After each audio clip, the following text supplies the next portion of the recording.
Para wali Allah itu banyak sekali mempunyai karomah. Hal itu karena para wali itu sangat dekat sekali dengan Allah Subhanahu wa taala. Kali ini kita akan bahas salah satu ulama yang diakui kewaliannya dan mempunyai banyak karomah. Beliau adalah Kiai Haji Ahmad Mutamakin dari Pati, Jawa Tengah. Pembahasan kita kali ini kita titik beratkan atau kita fokuskan itu khusus pada karomah-karomah yang beliau miliki. Dan mungkin karomah ini cukup masyhur di kalangan para kaum muslimin. Nah, mari kita mulai.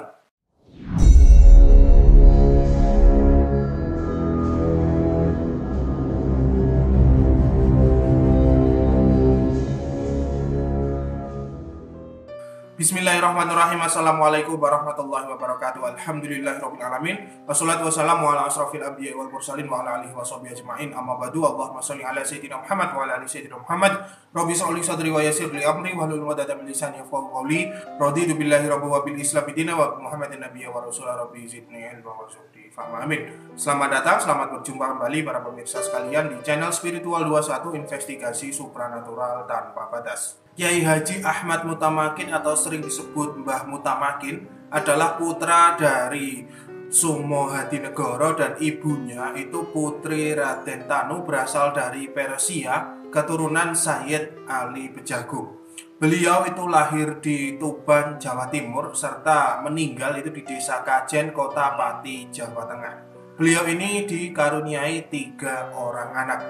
Mbah Mutamakin adalah seorang ulama yang disegani karena pandangan ilmunya yang sangat luas sekali. Selain itu, beliau itu juga terkenal akan karomahnya karena memang beliau gemar tirakat atau istilah santrinya itu adalah ahli riyadhah. Nah, berikut adalah karomah-karomah yang terkenal dari beliau Mbah Mutamakin. Penjelmaan anjing dan serigala. Pada suatu hari ketika beliau Mbah Mutamakin sedang menjalankan tirakat atau sedang riyadhah, yaitu riyadhahnya itu puasa selama 40 hari. Menjelang berbuka itu beliau memerintahkan istrinya itu untuk memasak makanan yang lezat, yang sangat enak, yaitu fungsinya itu untuk menguji nafsu dari Mbah Mutamakin itu sendiri. Nah, sebelum makanan itu dihidangkan, beliau itu mengikat dirinya sendiri ya. Jadi dirinya diikat itu pada tiang rumah ya. Kalau rumah Jawa zaman dulu itu kan ada tiangnya. Jadi beliau itu mengikatkan diri di tiang tersebut. Nah, setelah makanan disajikan, otomatis nafsu makannya itu berontak. Nah, karena beliau itu melihat makanan yang begitu sangat lezat. Tetapi kan beliau diikat, jadi tidak bisa mengambil makanan tersebut. Akan tetapi nafsu yang berontak tersebut terus beliau kendalikan dengan segala daya dan upaya. Atas kehendak Allah, beliau akhirnya mampu mengalahkan hawa nafsunya tersebut. Nah, nafsu yang dikendalikan tadi akhirnya atas izin Allah itu keluar dari dalam tubuh Mbah Mutamakin dan kemudian nafsu tersebut itu menjelma menjadi 2 ekor binatang, yaitu anjing dan serigala. Kemudian 2 binatang itu diberi nama Abdul Qahar dan Komarudin. Dibebaskan dari hukuman mati.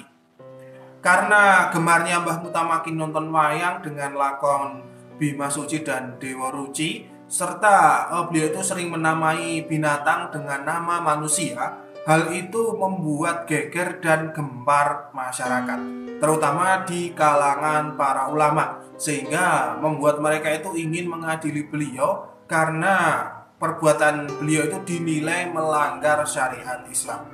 Pada suatu hari diadakanlah sidang itu yang terdiri dari 142 orang kurang lebih, yaitu terdiri dari aparat pemerintah, para ulama, dan para undangan lainnya.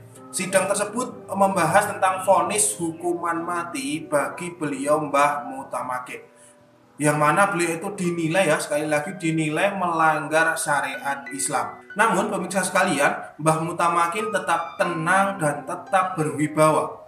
Sungguh di luar dugaan, sidang tersebut itu berlangsung sangat lama dan tidak membuahkan keputusan apapun. Karena banyaknya ada yang pro, ada yang kontra seperti itu. Nah, kemudian aparat pemerintah itu memberikan keputusan bahwa persoalan Mbah Mutamakin itu dianggap selesai dan dinyatakan bebas dari hukuman mati. Pergi haji diantar jin dan ikan. Diceritakan bahwa ketika Mbah Mutamakin itu pergi haji ke tanah suci Mekah, beliau itu diantarkan oleh salah satu muridnya. Nah, pemirsa, muridnya ini bukan dari kalangan manusia, melainkan dari kalangan jin. Nah, kita tahu bahwa jin itu ketika berjalan itu bisa cepat, mungkin bisa secepat kilat, atau mungkin jin itu juga bisa terbang, pemirsa. Kemudian ketika beliau pulang dari ibadah haji, beliau itu diantar oleh salah satu ikan, yaitu sering disebut dengan ikan meladang atau lemadang, seperti itu. Nah, kemudian beliau didaratkan itu di sebuah pantai yang terletak di Kecamatan Margoyoso, Kabupaten Pati, Jawa Tengah. Kemudian beliau bertempat tinggal di Desa Cebulek dan terakhir itu di Desa Kajet. Nah, di desa inilah beliau itu menyebarkan agama Islam, yaitu dengan membuka lapangan pendidikan Islam untuk mencetak kader-kader Islam guna menyambung perjuangan beliau. Tempat tawasulan. Tempat tawasulan itu adalah sebuah tempat yang digunakan untuk melakukan amalan-amalan doa, zikir kepada Allah. Tujuan tawasulan ini yaitu untuk hajat-hajat tertentu. Misalnya ingin rezekinya banyak, ingin mendapatkan jodoh, ingin dagangannya laris, dan lain sebagainya. Nah, di makam Mbah Mutamakin ini adalah salah satu tempat yang digunakan untuk tawasulan dan hasilnya banyak yang jodoh atau banyak yang berhasil. Namun cara tawasulnya itu cukup berat, yaitu seseorang harus menghatamkan Al-Quran di makam Mbah Mutamakin tersebut. Jadi ketika berziarah itu membaca Al-Quran dari juz 1 sampai 30 harus khatam di makam itu. Nah, mungkin pemirsa tertarik untuk tawasulan di makam Mbah Mutamakin ini, silahkan langsung saja datang ke makam Mbah Mutamakin di Pati, Jawa Tengah. Atau mungkin ada pemirsa yang sudah membuktikan tentang tawasulan di makam Mbah Mutamakin ini, nanti bisa tulis di kolom komentar di bawah agar pemirsa yang lain nanti bisa mengetahuinya. Nah, itulah beberapa karomah yang dimiliki oleh para alim ulama kita. Nah, karomah tersebut itu bukan untuk unjuk kesaktian, untuk mungkin pamer kesaktian dan lain sebagainya, tetapi karomah tersebut memang digunakan untuk menyebarkan agama Islam di Nusantara, khususnya di tanah Jawa ini.